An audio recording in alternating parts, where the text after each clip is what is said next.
Yo, what's going on, guys? Welcome back to a brand new video on the channel. Inside of today's video, we're going to be ranking all 87 brawlers in the game right now, from the very worst all the way up to the very best in a tier list. So this is going to be coming from competitive data, it's going to be coming from ranked, and a little bit of ladder, because of course Buzz Lightyear is only available on ladder. So taking everything into consideration, pro feedback as well, and of course I feel like I've got a good eye of the meta myself. So make sure to subscribe to this channel if you haven't already. It takes a ton of time to do these tier lists. So without further ado, let's jump into the F tier. And still, as probably the worst brawler in the game, we have Hank. So Hank recently received a buff. He got a tank trait. This has helped him out a little bit, but still feel like Hank just gets outranged too easily, and he's just not good enough. Next up in the F tier, we have Bonnie. So Bonnie still hasn't received any meaningful buffs, and she's still a really bad brawler. She's only really good in heist, but still then, there's so many better hypercharge brawlers in the meta right now, so we're just waiting for her to get a hypercharge. Lastly in the F tier, we still have Doug. So he's still really good on maps like Snake Prairie, Sneaker Fields, etc., but he's only really good late on in the draft. There's just far better brawlers out there, and he can never close the gap on the opponents. So now moving on to the D tier brawlers. So these are only very rarely good brawlers, so really niche situations,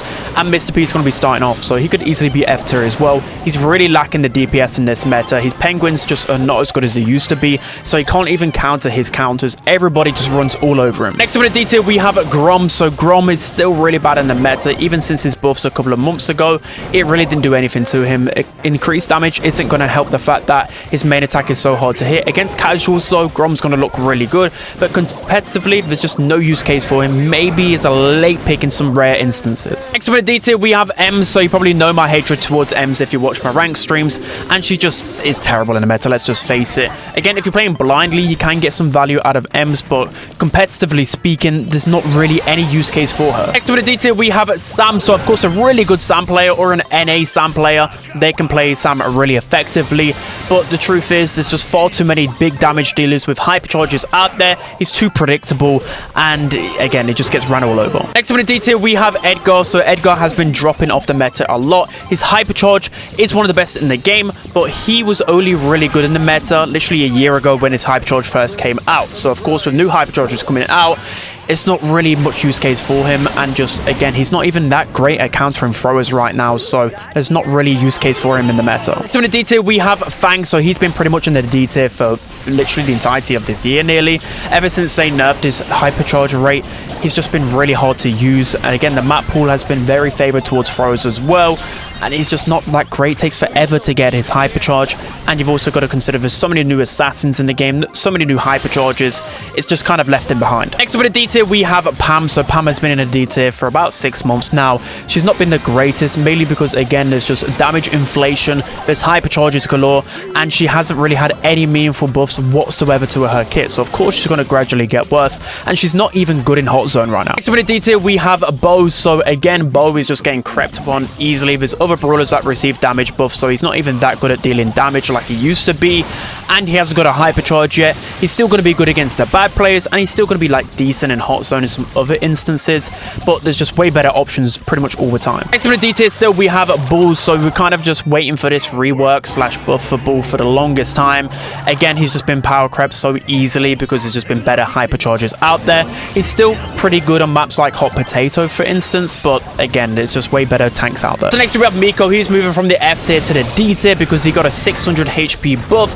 This made it so he's at least sometimes considered when you want to counter those throwers, but still, you'd rather just go like Mortis, Melody, any other assassin. And lastly in the D tier, we have Charlie. So Charlie still really hasn't had any impact on the meta. I feel like she's either one of the best brawlers in the game or absolutely terrible. There's never an in-between with this brawler, and right now there's just no reason to pick her. So now moving on to the C tier brawlers. So these typically are pretty balanced. They might need maybe like a small little buff, but most of the time they're just okay, average. So starting off with Rosa. So Rosa, again, is only really good on like Snake Prairie, very rarely good later on in the draft now. There's just better assassins out there that can just produce more team wipes and create more pressure, whilst of course Rosa really is limited in range, but again, bushy maps, she's still decent. Next on the C tier, we have Shelly. So again, she's rarely good on bushy maps, but there's just starting to be way better damage dealers out there that are just more consistent. She's still got a really good gadget gadget and she can still easily farm super. But again, I just rarely see her in competitive. So in the C tier, we have Maisie. So she's actually moved up a tier because of that damage buff. 3,000 damage is pretty good.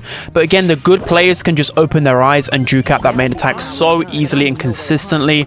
Again, there's just better brawlers that just deal more consistent damage. Against bad players, though, you can easily land your Maisie shots, right? Because they just can't juke consistently. So maybe against those noobs, probably like A tier, but definitely in a competitive, she's still not being seen in the meta. Next up, we have Jackie. So Jackie, again, is only good later on in the draft and just only good in some rare instances.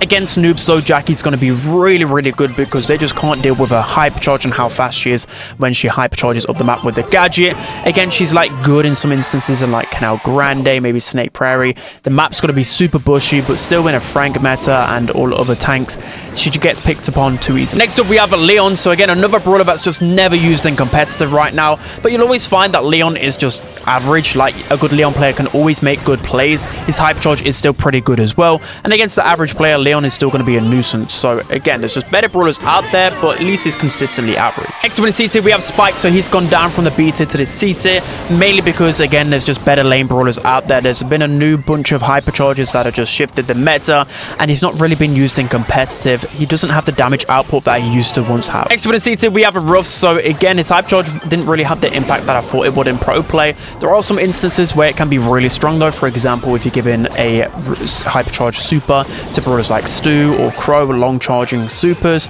but still he's just inconsistent, and a lot of time he could just get ran down too easily. Next up in the C tier, we have Gale. So I definitely was really early to the Gale fall off train because he definitely has fell off a lot. Even since his last nerf like a couple of months ago, he's still remaining in the C tier because again, his hypercharge takes so long to charge up, and the best thing about him was once you pop that hypercharge, you could cycle through to like 2, maybe even 3 hypercharge supers in once. But because of the supercharge rate nerf, it's just really impacted him. He's also not able to defend himself as easily, whilst there's just better lanes out there as well. There's better tank counters. He's fell off. Next up in the C tier, we have Colt. So again, Colt is only really good in heist. He's got no meaningful buffs last update, so he's going to remain in the C tier. Of course, he can be really good just to get that confirmed damage with the gadget, hypercharge, etc. But outside of heist, he's average. Next up in the C tier, we have BB. So again, another pretty average brawler where she's not really used too much in competitive, but there is the rare instance she could be a good late pick. Again, she's like average on some maps like Hot Potato, can be sometimes good in open business, etc. But it's normally a better tank. So in the C tier, we have Chuck. So I thought he's starting to fall off a lot in the meta, and then this glitch, or I don't know, this rework, which allows him to keep his supercharge when he dies. So essentially, when you respawn, you can just fly up the map just like the good old days with Chuck. So that's actually allowed him to be a lot more useful in heist again. Next in the C tier, we have Chester. So ever since the damage nerf he received a couple of updates ago, he definitely fell off. And again, I was early on predicting this, and I was right, because in competitive play, Gale and Chester just haven't been played really whatsoever. It doesn't mean that they're bad brawlers, it just means they're average, they're balanced. There's just normally a better damage dealer out there. But again, doesn't mean he's bad, he's just not that competitive. Next on the C tier, we have Jessie, and again, she's completely fell off, mainly because there's just better hypercharges out there. Her hypercharge super is pretty lackluster, it's just additional HP, so that's why you've seen her use a lot less in game modes like Heist. She's not that good of a gem carrier anymore. She's just not that good in Hot Zone because you've got brawlers like Penny, Stu, etc. that can just control better. So she's just not that great. Next on the C tier, we have Clancy. So Lobsterman is definitely pretty much dead in the meta. I mean, the only thing that's keeping him in the meta is definitely his super damage. So he's still going to be good if it's multiple tanks, but that's only really in ladder. You'd still rather just go another damage dealer, which is more consistent. So the nerf, the last update, definitely did tone him down a lot, because removing the speed boost, while a lot of it was in level 3, was definitely going to make him a much weaker brawler. Next on the C tier, we have Meg. So again, another pretty average brawler in the meta. Meg is pretty much forgotten again in this meta. One of the least played brawlers right now. She's only really good and sometimes in Hot Zone, but then with the addition of Lou, it's making her harder to thrive. Again, she's sometimes good in Knockout, but there's just better options. I hardly ever see her anymore. Next one in C tier, we have Poco. So he could perhaps be B tier, mainly because of the introduction of Lou in the meta. He's really good at countering Lou with the protective tunes at a gadget. So you're starting to see Poco a lot more in like Hot Zone again, sometimes in just healer compositions on Brawl, Gem Grab, etc. But I still feel like he's a little bit too weak. So in the C tier, we still have Draco. So again, not much has really changed for Draco. There's still too many damage dealers out there, which prevents him from being really meta.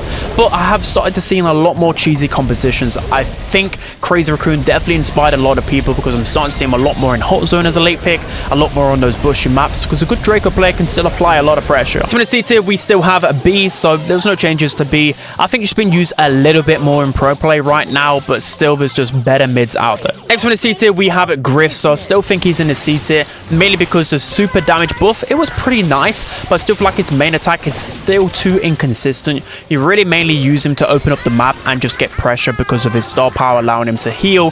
So maybe when he gets a hype charge, I think he will be very metable. Next one in C tier, we have Sprout, so I think it's definitely fallen off because I could always go like Sprout as a late pick in draft, but you can only really go him in like Bell's Rock. He's still a good knockout brawler, but I think outside of that, maybe a few instances in like Bounty, etc. But you can't really pick him outside of those game modes. Next one in C tier, we have Willow, so she's always been in and around the B/C tier, mainly because you'd rather just go like Barley, Dynamite, Berry, etc., Larry.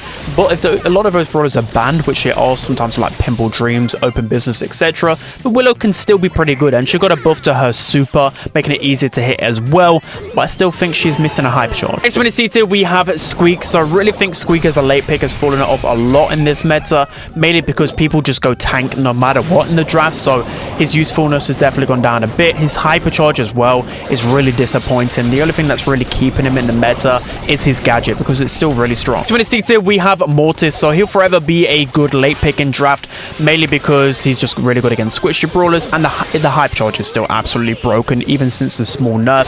So yeah, a good Mortis player can always make things work. So in the C tier, we have Primo, so he received the HP buff. I don't even know why, because he was always a great counter to a lot of the meta brawlers, and he still is one of those great counters. So maybe his usefulness has gone up a bit because he's still really good in Brawl. He's always used there. A good counter pick in some other situations as well, especially against Frank and Ash, etc. So he's pretty good in this meta. And lastly in the C tier, we went with Mo. So Mo received some heavy nerfs again, and I think it finally put him out the meta because in ranked, there's just way better options down lane right now, and you can't just aimlessly just spam your attacks right now because the projectile's slower and the reload is slower, and the super just doesn't have the same oomph it used to have. So I think it's getting outclassed at the moment. Now we're going to be moving on to your B tier brawlers. So these are a little bit better than average. They're going to be used in multiple game modes, and they're getting closer to the A tier. So starting off with Nani event. So Nani could easily be C tier as well, because again, the usefulness of Nani is definitely going down a bit. But because Nani's such a good counter against other sharpshooters, she'll forever remain in the knockout and the bounty meta. Also, some buffs to the hype charge allowed her just to be a little bit better, but nothing over the top. Next in the B tier, we have Mandy. So I feel like she's a little bit forgotten in this meta for whatever reason, because even since all like the bugs and whatever that happened a couple of months ago, she still received like a, I don't know, 5%, 6% buff to her projectile speed. So that, of course, is going to be really good in knockout and bounty, but it's not been enough to really put her like up in the ratings elsewhere. So in the B tier, we have a Lily. So her usefulness is starting to go down and down every meta, but the Vanish gadget is keeping her alive because the amount of pressure that you can put on players with this Vanish gadget is insane. Good Lily players can really get in behind enemy lines. I think once Lily receives a hype charge, she'll be much better because it will help her with her 1v1 interactions with the damage boost, but until then, she's going to just stay pretty average. Next in the B tier, we have Crow. So he received no changes, and he's only really useful in Heist still because of that hype charge. It can deal so much damage. There's sometimes a use case for him on those bushier maps, but still pretty often he doesn't have the DPS to fully keep up. The hype charge is definitely carrying him. So in the B tier, we have Tara. So I think her usefulness has definitely gone up this meta, mainly because we've saw nerfs to like Mo, Kenji, Clancy, etc. So her as a damage dealer has gone up in the rankings a little bit, and it's just a lot of good Tara maps right now, like Double Swoosh, Last Stop. She's really good in Brawl and Gem Grab right now. The next up in the B tier, we have Eve. So before the hyper charge, I'd have put Eve pretty much near the D tier, but the hyper charge is definitely making her meta again, because all you need is that one hyper charge super. It might take a little while to get against good players, but one hyper charge super can really just put players right into spawn, because you know, typically you play Eve on knockout and bounty, etc., where you're facing off against single shot brawlers, and those hatchlings, those 10 or 11 hatchlings that spawn with a hypercharge really force the opponents back. So for that reason, at least beat it. Next with the B tier, we have Brock. So Brock did receive a HP buff a couple of updates ago, and that's definitely helped him out a bit. So you start to see him a lot more in like knockout and out in the open again, in other knockout situations, bounty, rarely heist. So yeah, he's kind of just average. Next up in the B tier, we have Tick, and Tick's just forever stuck in the B tier, mainly because in draft, he's always such a safe early pick in knockout and bounty in some situations. He still has pretty much the longest range as a thrower, and he doesn't have to stay inside of a grass. I know Juju can do that, but then again, pretty often Juju's just banned in ranks, so you can always just go Tick, and he's just decent. So next up in the B tier, I'm going to go with a quick prediction. That's going to be with Meeple. So after trying out Meeple, I feel like people could definitely underestimate Meeple, mainly because there's going to be some instances where the gadget can be really toxic, and so can a super. Also, I think there's just going to be a few maps, maybe like Hot Zone, Gem Grab, some situations like that where Meeple can be really good in draft, but we'll have to wait and see. So next up in the B tier, we have Cole. So Cole is still really useful in ranked, even though he hasn't got a hypercharge and there's still a lot of counters to him. A good Cole player can really create some good pressure in some situations. He'll always just be a really dangerous late pick, and then recently, because of the fire gadget, it's just allowed him to be a pretty good addition in heist as well. So next up in the B tier, we have Buzz. So his hypercharge is definitely carrying him right now. You can create so many good plays with it in Gem Grab, Brawl, etc. So for that reason, he's always going to be a good late pick in draft. Next up in the B tier, we have Lola. So if you watched my rank guide yesterday, you would have seen that Lola is pretty good in ranked right now because she just has pretty consistent damage ever since she got that damage buff not too long ago. You've also just got the heal star power that just allows her to keep pressure on the map. And the good thing is, in ranked, Lola's just consistent against everything. There's not really a lot of Lola counters right there in the meta other than Penny, so she's good into everything. So in the B tier, we have Dynamite. So he's still remaining in the B tier. Thankfully, there's been some brawlers that really annoy him, like Kenji and Mo, that have been nerfed, but he's still just only a good late pick in ranked because he's got a really toxic gadget and he's got a really broken hypercharge. Next in the B tier, we have Cordelius still. So Cordelius is a fantastic counter option when you just really want to isolate that one annoying brawler that's going to make some pop-off plays. So for example, Melody or any sort of tank, Cordelius can be there to shut them down completely, but yeah, he's only really good for that reason. Next up in the B tier, we have Colette. So again, Colette is insane in heist, but outside of that, unless you're literally facing triple tank, she's not really going to get the most value. And you've also just seen some recent buffs to other counters out there, like Lou, for example, so she kind of lost her footing a bit there. So with the B tier, we have Shade. So I feel like myself and a lot of people included did overestimate Shade a little bit, but we quickly saw when he was released in ranked and just in competitive play, he's definitely counterable. I think the main reason being is actually he takes so long to get his super with such a limited range and such low DPS a lot of the time.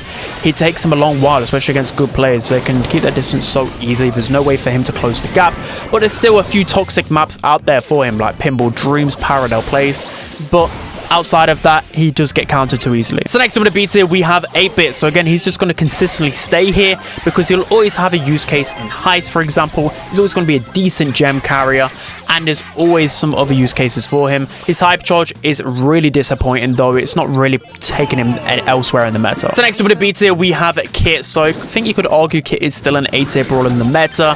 I think the reason being is because there's so many choosy strategies with Kit, but you do need a lot of teamwork because Kit, more so of a brawler now. I mean, in knockout, you can easily pair with like Daryl, etc. But Kit is just normally used to isolate one player, and then your teammates got to help you confirm that kill. So without that help, Kit's terrible. But with good teammates, Kit seems really good. Lastly, in the B tier, we have Janet. So I really wanted to put Janet in the A tier, though. The hypercharge is actually really good once you learn the mechanics behind it.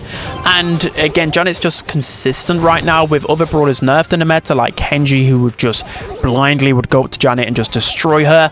Now she's able to fight off against those type of broken brawlers a lot easier, so it's allowed Janet to thrive in the meta. Now we're going to be moving on to your A-tier brawlers. So typically these are much better than most of the brawlers in the game, but just not quite S-tier. So starting off with Kenji. So Kenji recently received a big nerf to his reload speed, and I can really feel it. I wanted to put him maybe in the B tier because he's just not being used that much, but just because of his star power, his gadget, and still he cycles through his super pretty fast, he's still a pretty good assassin in the game. You just got to be more wary of the ammo. So in the A tier, we have Grace. So it's finally been bumped up from the B tier to the A tier, mainly because of that hypercharge. It is very good, and I'm still yet to see the true potential of his hypercharge yet. I feel like there's going to be so many cheesy compositions going on in Hot Zone and even Heist, because you can easily just put a tank on the high safe pretty much 24/7. Of course, it does take a little while to get it. You need to be a really good Grey player because his main attack is so hard to hit, but good Grey players players can really abuse this great hypercharge. Next up in the A tier, we have Barley. So he's starting to drop down every meta. It could maybe be B tier here as well, but still, because the map rotation and ranked hasn't changed, there's still so many good maps for him. Pinball, Dreams, Open Business. The list goes on. There's so many good situations. He's even good in Knockout and Bounty late on the draft as well. So he's still A tier in my opinion. So in the A tier, we have Belle. So even though there's just some better options than her right now, I still feel like you can never go wrong with Belle in draft. If you're just missing a brawler in the draft, you don't know who to go, who's just consistent against everything, of course, that's always going to be Belle. She's got a decent hypercharge. You know, she's good on any open map. So at least A tier in my opinion. Next up in the A tier, we have Sandy. And Sandy is actually kind of on the brink of S tier low-key, because I'm seeing Sandy pop up so much in draft. This is actually a big help to some of those meta brawlers in draft. Again, like Kenji, like Mo, who would just blindly just delete Sandy down the lane. So yeah, Sandy's a lot better now. So there's so many good maps for Sandy. Even against those tough compositions, those tanks, you're going to farm a lot of super from them, and the hype charge is still really good. So Sandy's fantastic in this meta again. So in the A tier, we have Piper. So Piper got a gadget nerf, and it really didn't do anything to her, to be honest. She is starting to drop down a bit, mainly because there's just new brawlers that get hyper charges that are just starting to be a bit better than her, but she's still really good in Bounty and Knockout. Next up in the A tier, we have Berry, and Berry is so underrated in this meta. His hypercharge has made him such a fantastic brawler. He's so good in Hot Zone right now, and he's starting to become a good option elsewhere as well. You just need to make sure that you're pairing him with an aggressive brawler, or at least a little bit of a tankier brawler, because you can cycle through supers so quickly and effectively. Just again, he lacks a bit of DPS, but he definitely can get so much healing and pressure for your team in Hot Zone. Next up in the A tier, we have Pearl. So Pearl is such a good brawler in ranked right now, definitely gone up a tier, mainly because of course of the nerfs, and the meta is pretty balanced, so allowing Pearl to thrive a bit more. But she's really good in gem grab right now. So many good gem grab maps for her, and she's such a good pick in Knockout and Bounty. It's ridiculous right now, because it's so easy for Pearl to fully heat up, and then it just takes one gadget to confirm a kill on so many meta brawlers. Yeah, she's so good right now. So in the A tier, we have Nita. So again, because of nerfs to certain brawlers, it's allowed her just to be a bit better in the meta, so going from B tier to A tier. So of course, she's really good in the Brawl and the gem grab meta right now. She sometimes can be good in Hot Zone and sometimes good in Heist, but it's mainly because of the fact that it literally takes 2 supers to get your hypercharge bet.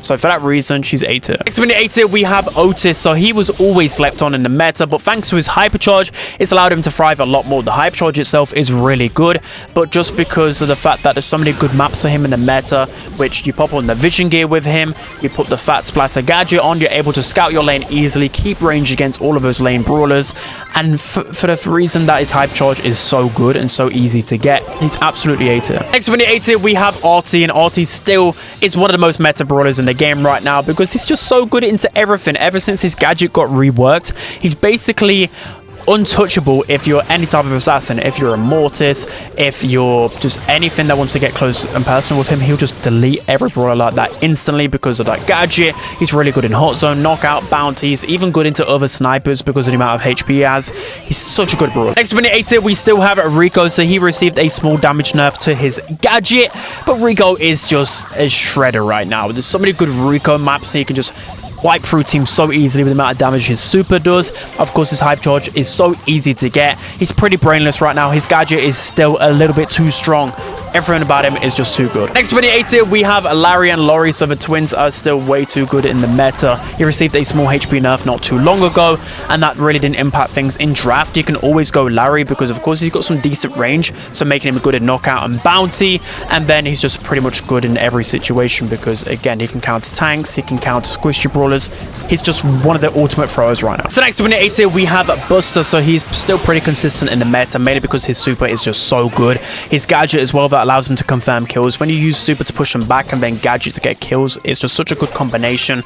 He's really good at Knockout. He's really good on any grassy map and gem grab, Brawl, etc. So still really good in the meta. Next up in the A tier, we have Byron. So he's dropped down a little bit in the meta, mainly because there's like a bug or a nerf, which makes it so you need 10 hits instead of 9 if you use your gadget to get super. So of course, it's going to affect him a little bit, but I'm just starting to find that he's a little bit easier to take down in this meta in particular, but I still find he's such a useful brawler. You can pretty much use Byron anywhere. Next up in the A tier, we have Amber. So she's still such a consistent brawler in the meta right now, mainly because in ranks you can play her in so many situations. She does a lot of damage, her gadget's really good for defending herself, and she's yet to get a hype charge. So once she gets that hype charge, she's easily going to be the best brawler in the game. Next up in the A tier, we have Jean. So of course in ranked, Jean is such a great brawler. You can't just play him anywhere though. You've got to play him as a gem carrier and gem grab because you got the vision gear, and you just can always be pretty safe going Jean because you got the knockback, etc. And then a knockout and bounty. Again, there's not really a lot of snipers that just absolutely destroy him. He can just keep his distance, and just as long as you know how to use Jean, just keep the opponents chipped, stop them from regenerating their health, and then of course you got a super. Once they push into you, it should be pretty easy. So Jean's just great in this meta. Next up in the A tier, we have Angelo. So low-key I kind of wanted to put him in the S tier because of how many good maps there are for Angelo right now. He's just so annoying in ranked. There's just so many knockout, bounty maps. There's so many heist maps with water. And of course, there's Angelo. He can just 4K you with ease. He's just so annoying and definitely one of the best brawlers in the game. So next up in the A tier, we have Lou. So some people might disagree with this, but I think he's absolutely easily A tier right now. He recently received a reload speed buff, which helped him so much because he used to get punished easily because his main attack was so hard to hit. Now he's got a quick reload speed, so he can just spam through them with ease, and he's kind of replaced what Clancy used to be. Normally you pick Clancy late in the draft to counter tanks, well you can just go Lou in that instance, but then again you can pick Lou early in Brawl, for example. You can pick him in gem grab in some instances. Probably the best hot zone brawler right now. Lou is just so good in this meta. Next up in the A tier, we have Daryl. So Daryl is still one of the best late picks in the meta right now, mainly because he's got 2 roles, which of course allows him just to get free kills on so many of those squishier brawlers. I'm starting to see his usefulness go down a little bit, mainly because there's like Melody and Ash that have came to the meta, but he's still really good late on in draft in knockout, really good late on draft in Brawl, but I'm starting to see less use case for him. So next up in the A tier, I went with Ash. So I think I overrated Ash a little bit with the recent hyper charge, because the thing is with Ash, he hasn't got a tank trait, so he can't just blindly get his hyper charge for free, but still his hyper charge is just disgusting. It's not like some crazy one which you might look at it and think, oh, this is underwhelming, but you can just surround a player with the amount of rats you get with the hyper charge, and then of course you get the speed and damage boosts on top of it, which just makes Ash so good. A good Ash player, if you're watching competitive, if you see like any NA pro get their hands on Ash, you'll think he's the best pro in the game. So next up in the A tier, we have Melody. So the recent addition of her hypercharge has made her one of the best brawlers in the game, absolutely. So a hypercharge I wouldn't say is anything like dumb broken, but a good Melody player can really make things happen with her, because you actually get an additional speed boost with the 3 notes you get with the hypercharge, and you get the additional shield boost you get with the gadget as well. In heist, she's easily the best heist brawler right now, and she did receive a nerf to her supercharge rate, which can be annoying, but again, a good Melody knows how to cycle successfully. Give it a pro Melody and they'll destroy everyone. So next up in the A tier, we still have Frank. So it seems like every single update now we get nerfs to Frank, but I just think they're like small nerfs which aren't really that meaningful, because we don't want to make Frank the worst brawler in the game, right? Because he only just recently received the rework, but still the rework is fundamentally just so broken. You can destroy people in a flash. He still has so much HP. His hype charge is so easy to cycle towards just receiving damage. He gets that crazy shield boost when he gets the hype charge. He's still one of the best brawlers easily. And lastly, in the A tier, we have Penny. So Penny is absolutely the best, most versatile brawler in the meta right now, just because she's good in every single game mode and always has a use case. Her hype charge is nothing broken, but it's still really annoying to face off against, and she's got ways to defend herself with her gadget as well. With the range buff, it's just allowed her to just have more use case. So now moving on to the S tier brawlers. So these are going to be much better than most brawlers in the game. You can pretty much go these brawlers anywhere, and if you get your hands on them, you should be able to win most of your ranked games. So we're going to be starting off with Ollie really quickly. So Ollie, I predict Ollie to actually be so underrated, mainly because you've got the mechanic of taunting. I think that'll be pretty good. I need to test it out more though. I think Ollie will be good. Anyways, we're going to be moving on to Max then. So Max has just became such a good brawler in competitive right now, because you just see a lot of his overtuned brawlers getting nerfs, so then that allows Max to thrive. In a really balanced meta, Max is always just going to get better because you can just pair with so many brawlers, and you've still got a broken hyper charge, giving you and your teammates 75% of your super. So for that reason, you can use Max everywhere. It's just about the player that gets the hand on Max. If you're a good Max, you're able to do a lot on the map. So now moving on to the 5 best best brawlers in the game right now. Starting off at number 5 with Surge. So you might be thinking, Surge got a 10% HP decrease, but that definitely wasn't enough to put him out the meta. He's absolutely S tier. Still, the other thing about Surge now is that you just can't brainlessly go in now and just jump onto everyone. You've got to be a bit more considerate, but still he has way too much damage for some of the tanks. He can knock them back. He's got 2 really good gadgets, a really good hypercharge that is still too easy to get. There's so many things going for him. He's just so good on so many maps. So next up is the 4th best brawler in the game right now. I went with Stu, mainly because that hypercharge is just absolutely disgusting. Of course, you do need really low ping to just get the most benefits out of it, but I'm just still seeing the average player just make so many crazy plays with Stu. I think people just learn how to use it. Again, you're not going to get any like crazy team wipes. It's just all about pressure. It's all about like finding the right kill. You can just pretty much close down any easy target you want from across the map because of how fast you can just glide around the map with that hypercharge. And again, he's super versatile, 2 good gadgets, 2 good star powers. There's so much to like about Stu, and in a more balanced meta, it's allowed him to thrive. So now moving into the 3rd best brawler in the game right now, I went with Gus. So for the average player, they're not going to see the usefulness of Gus, and I might be a little bit biased, but still, you just see him in World Finals. He was one of the most picked brawlers.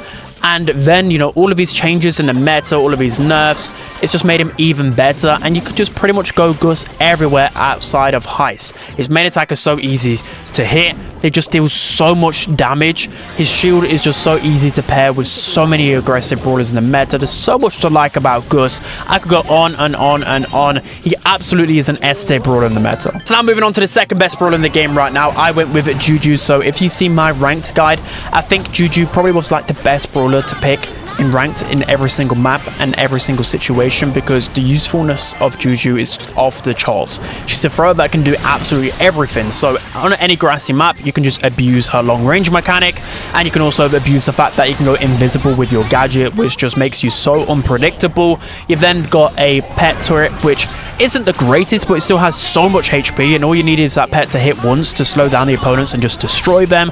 She's got a good amount of damage at 2k, and it's just all about, again, in draft, she can pretty much be good against everything. Again, tanks are still going to find it annoying to take down her pet with this slow mechanic, so there's not really a big weakness to Juju. She's absolutely the best brawler in rank right now. So now moving on to the best brawler in the game right now, I went with Buzz Lightyear. So I know Buzz Lightyear isn't a competitive option because he's not usable in ranked right now, but he's still considered a part of the meta right now, and he absolutely is the best brawler in the game. Of course, he's got 3 versions, so you can easily just switch depending on the map. His laser mode got nerfed, but it's still really, really good on longer range maps. Saber mode is still way too strong.